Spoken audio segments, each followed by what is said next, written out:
একটা দেওয়াল ঘড়ি অনেক দিন ধরে নষ্ট হয়ে পড়েছিল। ঘরে সবাই বলতো, এটা আর কোনো কাজের না, ফেলে দাও।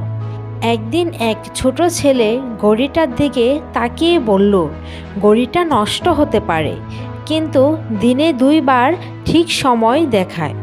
ঘরের সবাই চুপ। ছেলেটা আবার বলল, যে জিনিস পুরো সময় ঠিক থাকতে পারে না, তারও একটা সঠিক মুহূর্ত থাকে। তাহলে মানুষ কেন নিজের একটা ভুলের জন্য নিজেকে পুরোপুরি শেষ মনে করে? জীবনও এমন হয়, একটা পরীক্ষায় ফেল, একটা ব্যবসায় লস, একটা সম্পর্কের ভাঙন, তার মানে এই না তুমি শেষ। ভাঙা গড়িয়েও দিনে 2 বার ঠিক সময় দেখায়, আর তুমি তো মানুষ। তোমার ব্যর্থতা তোমার পরিচয় না, তোমার চেষ্টা, তোমার ধৈর্য, আর বারবার উঠে দাঁড়ানোর সাহস, এটাই তোমার আসল পরিচয়। আজ যদি সময় খারাপ হয়, মনে রেখো, তোমার সঠিক সময়ও আসবে। শুধু থেমে যেও না।